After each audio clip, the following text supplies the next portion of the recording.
Қазір қазақстандықтардың орташа өмір сүру жасы 73 жасқа жетті. Бұл ел экономикасының дамып, халықтың әл-ауқаты артқанының айғағы. 20 ғасырдан өмір сапасы негізгі 5 глобалды параметрмен есептеліп келеді. Ол халық саны, жинақталған капитал, агросектор үлесі, табиғи ресурстар мөлшері және экология. Бұл салалардың қай-қайсында болсын, біздің ел жақсы нәтижеге жетті. Ұлт саулығы жолындағы ұлы мұрат, дені сау, интеллектуалды ұлт қалыптастыру. Үлкен сондай зерттеу жүргіздік. Соңғы 5 жылдың ішінде жүргізілді. Ол қазақ популяциясындағы аневризмалардың шығу себебін және соның жыртылудың алдын алу жолдарын тексеру үшін.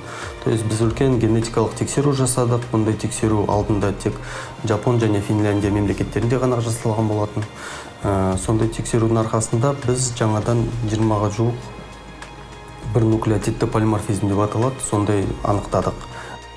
Аневризма ми тамырының қабырғасындағы кеңіген аймақ. Дүниежүзілік статистикаға сүйенсек, мұндай көрсеткіш тек санаулы адамдарда ғана кездесетін диагноз. Ал біздің елде соңғы технологиялардың көмегімен жасалған генетикалық талдау бұл дерттің белгілерін 500 мыңға жуық адамнан анықтапты. Әке-шешесінде немесе ата-әжесінде алдында инсульт болған болса, онда олар МРТ немесе КТ түсіретін болса, содан алдын ала анықтауға мүмкіндік береді. Егер жаңағыдай ахуал анықталып жатқан жағдайда жедел түрде консультация алу керек. Сол консультацияның шешімімен біз квота береміз операцияға, содан операция жасап алдын ала инсульттен қорғануға болады. Ұлттық нейрохирургия орталығы 11 жылда орталық Азияда бұрын сонды қолданылмаған 70-ке жуық жаңа технологияны қолданысқа енгізді. 45 мыңнан астам науқас емделіп, 30 мың операция жасалған. Енді бірінші кез тісім деп ойладым ғой. Сөйтіп, сол тісімді емдеттім, құрт жегені бар, басқасы бар. Сөйтіп жүрдік бір жылдай. Қоймағаннан кейін нерв деді. Сөйтіп, анаяққа қарадық, маяққа қаралдық, болмады. Квота арқылы ешқандай ақша берілген жоқ. Бұяқта бәрі сол квотамен келді. Квотамен жатты ғой жерді. Қанат ағамызға өңірде диагноз дұрыс қойылмай, ол шипаны көрші елден іздегендердің бірі. Онда алғашқы көмек көрсетілгенмен дерттің негізгі себебін анықтай алмапты. Дәрігерлер ұлттық орталыққа баруға кеңес береді. Жолы болды, квота алды, диагноз да қойылды, операция да жасалды. Қазір 55 жастағы азаматтың жағдайы жақсы. Мұнда шет елден арнайы келетін пациенттер де көп. Добрый день, как себя чувствуете? Thank you very much. Good day and I'm doing well. Рана Мұхаммед, ақш азаматы, Дубайда тұрады. Инвестициялық консалтинг саласындағы ірі кәсіпкер. Ол 2 ай бұрын Бангладешке сапары барысында құлап, 10 күн комада жатады. Жақындары әскери ұшақ жалдап Сингапурға жеткізіпті. Көп замай есін жиған азамат бір апталық еміне $30 мың төлейді. Және соған сай жоғары технологиялы әдістермен емдеуді сұраған. Бірақ көмек тек препараттармен шектелді дейді.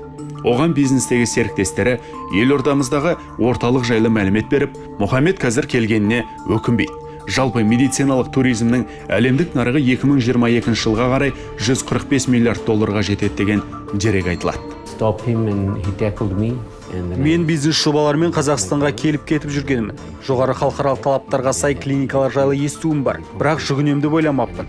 Сингапурда жүрегім 2 минутқа тоқтап қалған екен. Кейін дәрігерімнен естідім. Сол кісі маған Нұр-Сұлтан қаласына баруым керек деді. Орталықта менің жүрегімнің миыма үлкен диагностикалық зерттеулер жасады.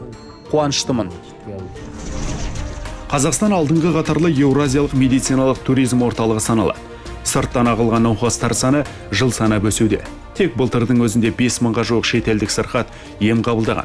Тағы 20 мыңнан аса адам емдеу сауықтыру орталықтарында түрлі қызмет қабылдаған.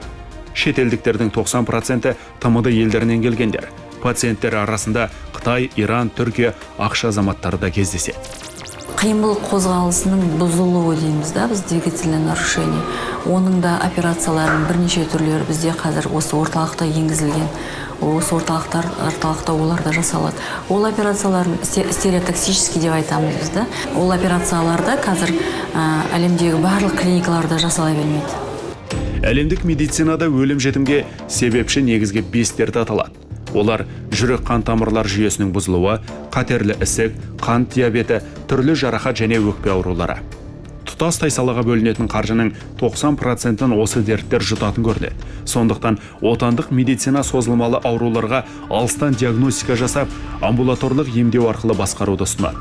Елімізде профилактикалық шараларға жұмсалатын қаржы денсаулық сақтау жүйесінің жалпы 3%-нен аспайды. Ал дамыған елдерде бұл көрсеткіш 20%-ке тең. Келесі жылдан бастап біз әлеуметтік медицина сақтандыруға көшеміз. Қазір біз түгел дайын деп айтуға болады. 1 қаңтардан бастап, мысалы, жалпы денсаулық сақтау саладағы қаржыландыру 50%-ға көтеріледі. Бұл барлық біздің өзіміз жинап алған ақшамыз. Ол біріншіден осы ең маңызды медициналық қызметтердің көлемін көтеруге жіберіледі. Жаңа қызметтер болады. Мысалы, оңалту десек, өте маңызды, немесе мысалы неврологиялық ауыратын балаларға оңалту өте қажет, 3 есе көтерілеміз көлемін. Денсаулық сақтау саласына мемлекеттің беріп отырған қаржы көлемі 927 миллиард теңге. Сонымен қатар біздің зерттеулерге қарағанда әр азамат Қазақстанда күнде мысалға дәріханадан барып дәрі алады ауырған кезде. Біреуге көп, біреуге аз шығар, бірақ жалпы мемлекет бойынша есептегенде сол қаржының құны 680 миллиардқа келіп жығылады. Бұл өте үлкен көлем. Ондай мемлекеттік жүйені ары қарата дамыту өте қиын. Медицина үздіксіз дамуды талап ететінін ескерсек, қаржы тапшылығы көп жағдайда қолбайлау. Біздің елде экономикалық қиындықтарға қарамастан ауруханалар салынуда. Мамандар шетелдің үздік клиникаларында біліктіліктерін шыңдап жатыр. Соған қарамастан ұлт 100% сау деп айта алмаймыз. Себебі шалғайдағы кей емханаларға заманауи технология жете қоймады. Дәрігерлердің жалақысы да жоғары емес. Технологиялардың құны анау-мынау миллионерінде ақшасы оған жетпейді. Ондай жүйе бар, дүние жүзінде бар, Америкада бар, басқа мемлекеттерде бар. Оның біз кемістіктерін де білеміз. Ал әлеуметтік сақтандыру дегеніміз біздің қазақтың қалыптасқан асарына ұқсайды. Әр адам өз шамасы келгенше біздің жүйеге қаражатын бөледі, ал науқас ауырған кезде қанша көмек керек, соның бәрін тегін алады деген негізгі жүйе, сол қағидаға негізделген. Әрине ол біздің халыққа да, біз мемлекетке де ең ыңғайлы жүйе осы. Some G8 countries like PFH денсаулық сақтау жүйесін нығайтуға, қызметті сапалы етуге, қаржылық тәуекелдерден қорғайтын жаһандық желі. Қазақстан бұл алаңға қосылғаны белгілі. Бұл халықты медициналық көмекпен жаппай қамтуда халықаралық серіктестер мен инвесторлардың ауқымын кеңейтеді. Елімізде онкологтар туа біткен лейкозды емдеп, сүйек кемігін аллогенді жолмен алмастырып жүр. Дайыр ағамыз лейкоздың ауыр түріне шалдыққан сәбиге кішкентай қарындасының кіндік қанындағы діңгек клеткаларын құю арқылы өмірін сақтап қалды. Бұндай операция ТМД төңірегінде алғаш рет біздің елде жасалды.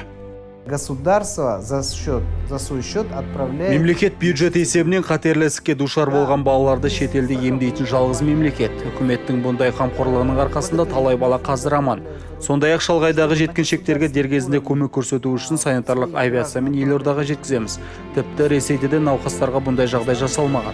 Ал Моңғолияда тегін медицина деген түсінік те жоқ. В России и в других странах СНГ такого нет.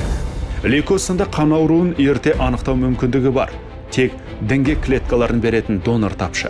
Қазір елде 3000-дай донор бар. Мы вызываем пациентов.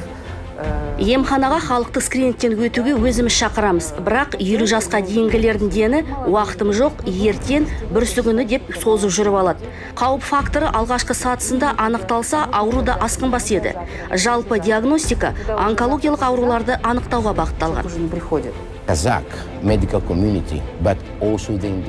және жалпы халықаралық медицина қауымдастығы қыруар жұмыс жасауда. Негізгі мақсат медициналық қызметті қолжетімдету. Қазақстанның денсаулық саласындағы реформасы өте маңызды және нәтижесі жақсы болатынына сенімдіміз. Жалпы жер бетіндегі адамзаттың өмірін ұзартқан алғашқы медициналық көмекті насихаттайтын тұңғыш халықаралық декларацияның 40 жыл бұрын Қазақстанда қабылдануының өзі әлемдік деңгейдегі тарихи оқиға.